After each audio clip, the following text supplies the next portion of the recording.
Empecemos hablando de Perú, ¿no? Segunda vuelta de las elecciones presidenciales, Keiko Fujimori, la candidata de la derecha, la candidata del fujimorismo, va por su tercer intento en una segunda vuelta de elecciones presidenciales y un candidato que se presenta a sí mismo como el candidato anti-establishment, un candidato de izquierda, marxista, conservador en su agenda social, profundamente conservador en su agenda social, que es Pedro Castillo. Vamos a hablar primero de Perú, luego vamos a hablar de México con Gonzalo Sarasqueta, consultor, especialista en oratoria y discurso político, profesor e investigador de la Universidad Católica Argentina y también una persona muy madrugadora que nos atiende un día como hoy. Buen domingo, Gonza. Buen domingo, Carolina, Adriana, Osvaldo, muchas gracias por llamar. Bueno, a ver, Gonza, ¿cuál es el escenario en Perú? ¿Cómo llegamos a una disputa tan, pero tan polarizada? Bueno, primero lo que hay que marcar en Perú, que fue lo que marcaron la primera vuelta, es una fragmentación de la oferta política profunda. De hecho, hay una crisis de representación que ya se cristalizó en las calles a principio de año en Perú. Ninguno de los candidatos en primera vuelta, Carolina, superó el 20%. De hecho, Pedro Castillo no llegó a superar el 20%, lo que pone en evidencia este divorcio que hay entre la sociedad peruana y la dirigencia política. En ese escenario llegan los dos candidatos que menos rechazo generaron en la sociedad peruana. Como bien marcaste, Pedro Castillo, un candidato, un dirigente sindical muy fuerte en toda la zona rural de Perú, con un discurso, y él hasta él mismo se autodefina como marxista, con una agenda de proteccionismo, de estatizaciones, de reforma constitucional. Quiere sacar una nueva constitución, tirando por la borda la constitución de 1993 de Alberto Fujimori. O sea, un candidato que viene a proponer un cambio sistémico, ¿no? Y como también marcaste bien, muy reaccionario en todo lo que son los valores postmateriales, matrimonio igualitario, despenalización del aborto. También un discurso muy reaccionario en ese sentido. Del otro lado, Keiko Fujimori, que es su tercer intento, después de perder con PPK y con Ollanta Humala, va por su tercer intento, alguien que obviamente despierta también mucha resistencia, no solamente por el legado de su padre, Alberto Fujimori, hoy preso por delito de lesa humanidad, sino también porque ella estuvo implicada en la ola de Odebrecht en Perú, entre otros Alejandro Toledo, expresidente, el mismo Alan García que se suicidó. Bueno, Keiko Fujimori también estuvo implicada y estuvo presa por Odebrecht. Entonces, o sea, tenemos dos candidatos. Gonza, yo hoy titulaba la columna Entre los fantasmas del pasado y un futuro inquietante. ¿Es esto? O sea, entre estas opciones se está eligiendo Perú. Tal cual, Caro. Y ahí también hay un tema interesante que de hecho fue más que una campaña de balotaje, fue una campaña típicamente de guerra sucia. ¿Por qué? Porque levanta dos fantasmas de Perú, que fue todo el tema de la década del 80 y la década del 90, de la guerrilla del Sendero Luminoso. ¿En qué sentido? Por el lado de Keiko Fujimori, el papá, lo que fue la represión del Estado, la violación a los derechos humanos, la creación de organismos paramilitares, que no solamente desaparecían a miembros de Sendero Luminoso, sino también a poblaciones rurales. Y del otro lado, esta asociación que se está haciendo de Pedro Castillo con vinculación directa y militancia en Sendero Luminoso. Entonces también la polarización está parada sobre dos miedos muy latentes hoy en día en Perú, que fue toda la violencia que se desató en la década del 80 y la década del 90. Ahora, Gonzalo, buenos días, Osvaldo te habla. ¿Cómo estás, Osvaldo? ¿Cómo se llega a este divorcio tan absoluto entre la élite política y la población? Bueno, ahí hay algo también para verlo, digo, desde el prisma regional, una variable que es el tema de Chile-Colombia. O sea, si vemos un poco de las economías de la Alianza del Pacífico que fueron vistas como un modelo de éxito en cuestión de crecimiento y de creación de la riqueza, y que es verdad, pero no así en su distribución. Si uno se fija, Chile, Colombia y Perú mantienen un crecimiento desde los 90 hasta la actualidad muy alto, Perú llegando a veces a un promedio de 5 años seguidos de 6% de crecimiento, pero el tema de la distribución no fue así. Entonces uno va a Lima, Arequipa, por ejemplo a Lima, uno va a San Isidro, a Barrancos, a Miraflores, y obviamente está en una burbuja de primer mundo donde todo funciona perfecto, donde vemos marcas transnacionales, donde vemos consumos de primer mundo, pero claro, uno sale de esas zonas y tiene gente que sobrevive, y eso es, Perú, tengamos en cuenta, tiene un 60% más del 60% de la economía informal. Entonces este proceso también hay que verlo desde el lado de esta especie de los perdedores de la globalización que quedan afuera de esos consumos, o sea, que son víctimas, digamos, de la desindustrialización, de la deslocalización del trabajo, del capitalismo cognitivo, que no logran insertarse. Bueno, vemos toda una masa, y acá también, al igual que Chile, fueron muy importantes los estudiantes, una masa que teme por su futuro y que se ve afuera de ese modelo productivo. Me parece que es un fenómeno muy parecido al de Chile y Colombia. Si bien es cierto, digo, la desigualdad ha continuado, ¿los pobres chilenos no son menos pobres de lo que eran? No, totalmente, totalmente. Y el modelo de Chile de estabilidad económica y estabilidad política es como lo marcás. Yo tuve la suerte o la mala suerte de estar justo por una cuestión de trabajo en noviembre del 2019 en Chile, cuando fueron las movilizaciones por el boleto estudiantil. Y uno lo que veía también, y nosotros de Argentina también lo vemos mucho, de Chile como éxito económico, es que en verdad había una queja que obviamente era estrictamente económica, que tenía obviamente esta beta de desigualdad, pero también había un grito generacional, un grito de recambio de una clase política. Convengamos que también tanto Chile como Perú siempre tuvieron unos liderazgos políticos muy establecidos y que no supieron regeneracionarse, o sea, reinventarse y llegar a producir nuevos liderazgos. Eso en Chile llega recién con los movimientos estudiantiles del 2006 y del 2011, que empiezan a aparecer todos estos nuevos liderazgos que ahora vemos del Partido Comunista en el caso chileno. En Perú, esa supuesta renovación generacional iba a llegar con Verónica Mendoza. Esa renovación, Gonzalo, ¿no está yendo justamente para atrás? Digo, porque lo que vemos en muchos el discurso de varios de los que han sido elegidos constitucionalistas es proponer ideas que ya quedaron demostradas que han quedado fracasadas. El comunismo, por ejemplo. Sí, ahí hay dos temas interesantes para ver. Uno es esta agenda medio nostálgica, digamos, que es lo que está marcando vos: proteccionismo, estatizaciones de sectores estratégicos de la economía, que ya sabemos que en la región no funcionaron, y tenemos ejemplos locales, tenemos ejemplos para ver de sobra. Recién decían Nicaragua, Venezuela. En la región y en el mundo no funcionaron, ¿no? Y por el otro lado es como que me parece les está costando encontrar el equilibrio. Claro. Digamos, Chile también, seamos realistas, de que Chile tenía un modelo educativo muy elitista, que costaba mucho el tema de la movilidad social ascendente, un sector muy de castas donde uno nacía pobre y moría pobre, y me parece que Chile le está costando ese entresacarse encima el modelo económico de Pinochet, que obviamente había asegurado un cierto crecimiento económico, y encontrar un modelo económico fábrica, digamos, de clase media. Me parece que le está costando. La buena noticia en Chile es que, a diferencia de todas estas movilizaciones de Perú, de Colombia, Chile supo canalizar institucionalmente ese grito social de la calle. Convengamos que en el 2019, insisto, fueron movimientos muy violentos los que vimos en las calles en Santiago en 2019, y termina procesándolo en una nueva constitución. Digamos que en cuestión de sistema lo supo procesar todo ese grito social y transformarlo en una nueva constitución. Ahora, me pregunto esto, Gonza, que de hecho te lo preguntaba ayer. A ver, ¿cuál es el escenario de gobernabilidad en Perú, ¿no? Pensemos en los 4 presidentes en tiempo récord, ¿no? En tres años, corregime si estoy equivocada, ¿no? Sí, 4 presidentes en 3 años, en una oleada de denuncias de corrupción que se lleva puesto a algunos de los máximos referentes de la política, pasado y presente. Y por otro lado, un escenario de fragmentación en la primera vuelta que lleva a que ningún candidato haya obtenido más del 20% de los votos. De hecho, Castillo poco más del 18% y Keiko Fujimori poco más del 13%, con altos índices de rechazo en ambos casos, sobre todo en el caso de Fujimori. ¿Cuál es el escenario de gobernabilidad? O sea, llegan a la presidencia y... Bueno, era también lo que hablábamos, Caro. Creo que no, o sea, algo a tener en cuenta en Perú es que no va a haber luna de miel.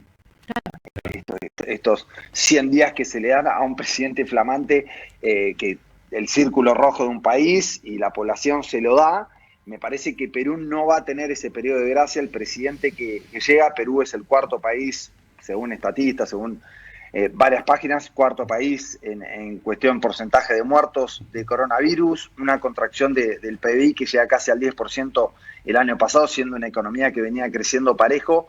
O sea, si no tienen reflejos tanto en lo económico como en el plano sanitario, esto sea Keiko Fujimori, sea Pedro Castillo, se va a encontrar con una sociedad muy ansiosa, muy impaciente, que ya demostró en enero, como vimos cuando fue desalojado Merino, que duró 3 días nada más el expresidente, con una sociedad que ya está muy consciente del poder de movilización y del poder de mover un presidente, lo cual eso claro, va a ser bastante complicado. Claro. Insisto, otro problema que tiene Perú también es el tema, ahora lo vemos en una cuestión de polarización, pero esta fragmentación que nosotros veíamos en cuestión de representación también está en cuestión de acuerdos. Sí. O sea, son muy difíciles los acuerdos en el Parlamento peruano, las fuerzas no tienen conductos entre ellos, y después de esta campaña, como decíamos, de guerra sucia, el que gane va a tener que tender puentes con otros sectores políticos por una cuestión de gobernabilidad, no solamente demostrarle hechos concretos rápidos a la población, sino también tender puentes a otros partidos políticos. Ahora, Gonzalo, están eligiendo entre gonorrea y sífilis. ¿Qué te parece mejor para el país?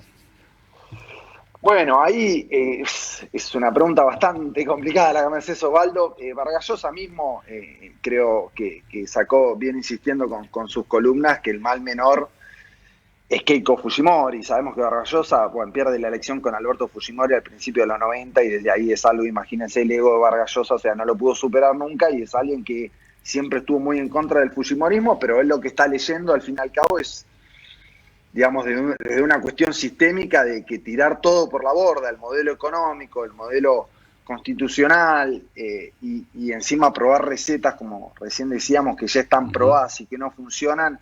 Dicen, prefiero seguir con Keiko Fujimori y ajustar lo que se tenga que ajustar. Me parece que, y viéndolo en clave regional, también te diría que un candidato marxista, teniendo en cuenta este mapa de Nicaragua, de Venezuela, y también tener un embajador marxista en Perú, me parece que a la región tampoco le haría bien en crear una agenda prospectiva, una agenda acorde a los tiempos que corren del capitalismo cognitivo del siglo XXI. Me parece que es seguir quedándonos en el siglo XX. Me parece que en cuestión de la región, insisto, no es ni de cerca una candidata que me atraiga a Keiko Fujimori, también muy reaccionaria en todo lo que son los derechos culturales, al igual que Pedro Castillo, pero creo que es el mal menor. Elegimos gonorrea, entonces, está bien. Bueno, a ver, Gonza, ¿y qué pasa? A ver, hablemos de México. México con 35, escuchen este número, ¿no? 35 en medio de un proceso electoral, de una mega elección, ¿no? 500 diputaciones en juego. En medio de todo esto, 35 políticos asesinados. Es impresionante México, ¿eh? Sí, estuve la semana pasada en México y la verdad estuve en Jalisco, justamente, que está el cartel de Jalisco, que después de que Guzmán quede preso es el cartel más poderoso de México. Jalisco es el estado donde está Guadalajara, por ejemplo, y es el estado donde la mitad, desde septiembre hasta el momento, han sido asesinados más de 90 políticos. Jalisco se lleva casi la mitad de esos políticos asesinados. Es algo terrible, o sea, lo que está pasando en México en cuestión del narcotráfico, y también para verlo un poco en clave local, ¿no? También cuando se deja crecer a estos sectores de poder que ya forman parte, uno en México, para gobernar tiene que obviamente tener una política mediática, tiene que tener una política judicial, social, y tiene que tener una política con los carteles, o sea, de enfrentarlos como lo hizo Felipe Calderón en su momento, de anuencia, como lo hizo Peña Nieto. Ahora AMLO no se entiende bien cuál es la política, y esto me lo contaban en México, no se entiende bien cuál es la política de Andrés Manuel López Obrador con el cartel. Recordemos ese video que circuló por todo el mundo del ejército entregando al hijo del Chapo Guzmán, que era la rendición, digamos, de el aparato coercitivo del Estado rindiéndose frente a un cartel. Pero sí, es una elección, y aparte es una mega elección, es la elección de las elecciones más grandes que tiene en Latinoamérica. Se eligen más de 20.000 cargos. Te agrego, Caro, aparte de esos puestos de los 500 puestos de Cámara de Diputados se eligen presidentes municipales como intendentes acá, se eligen gobernaciones, o sea, es una mega elección que básicamente AMLO en esta mega elección va a tratar de validar la excelente elección que hizo en el 2018. Ahí hay una cuestión del músculo legislativo, a ver si logra mantener estos 2/3 que tiene de los 500. Él todavía no tiene los 2/3 en el Senado, necesitaría una mayoría calificada tanto de diputados del Senado para hacer una reforma constitucional y ver el tema de la reelección. AMLO todavía está complicado con el tema de los herederos. ¿Qué obsesión tenemos en América Latina con la reforma de las constituciones, no? No nos quedamos quietos con las constituciones, pero está en juego eso. Marcelo Ebrard, que es el actual canciller, y Claudia Sheinbaum, que es la alcaldesa de México DF, que son los dos posibles herederos de Andrés Manuel López Obrador, acaban de quedar pero muy lastimados después del accidente de la línea 12 en México DF, lo cual se complica la renovación dentro de Morena. También se juegan simbólicamente, que es importante, dos ciudades como Monterrey y Guadalajara, que son la segunda y la tercera ciudad de México. Ahí el candidato, por ejemplo, en Guadalajara, Lomelí, el candidato de Morena, puede llegar a destronar a Movimiento Ciudadano, que es, digamos, para hacer una analogía rápida, es como que acá el kirchnerismo gane Córdoba capital, lo cual, digamos, están todos los focos puestos en Guadalajara, a ver si AMLO logra ganar esta elección, si Lomelí logra superar a Pablo Lemus de Movimiento Ciudadano. Y después hay una elección que es también bastante importante, que es la de Monterrey. Ahí el candidato de Movimiento Ciudadano, que es como una tercera fuerza, que no es ni Morena, ni PRI, ni PAN, ni PRD, es Luis Donaldo Colosio, es el hijo, no sé si se acuerdan de este magnicidio de los años 90, del 94, cuando mataron a Luis Donaldo Colosio, que era el candidato del PRI que Salinas Gortari había puesto. Quedó como una especie de prócer, era alguien muy idealista este candidato a la presidencia en los 90 de México, y el hijo, que tiene 35 años, es muy joven, es una de las promesas, digamos, que tiene la política mexicana por fuera de los partidos tradicionales. Bueno, Luis Donaldo Colosio, que tiene 35 años, va encabezando ahí las encuestas en Monterrey frente a Francisco Cienfuegos, y también, obviamente, no solamente por una cuestión de actualidad, sino también de futuro, de expectativas, digamos, el foco está puesto ahí en Monterrey. Bueno, el foco entonces puesto, recién mencionaste por fuera de México, dos ciudades muy importantes, Guadalajara y Monterrey, ¿no? Así que dos distritos para mirar de cerca más allá del DF. Y repito este número, ¿no? Vos lo mencionabas, un total de 91 dirigentes políticos, y rectifico, no son 35, 36 de ellos candidatos y precandidatos que fueron asesinados en el proceso electoral en un México donde las organizaciones criminales, los grupos del narcotráfico, básicamente ejercen como una suerte de paraestado, ¿no? Esto que mencionabas vos, Gonza, y que hace realmente tan dramático y tan preocupante el escenario.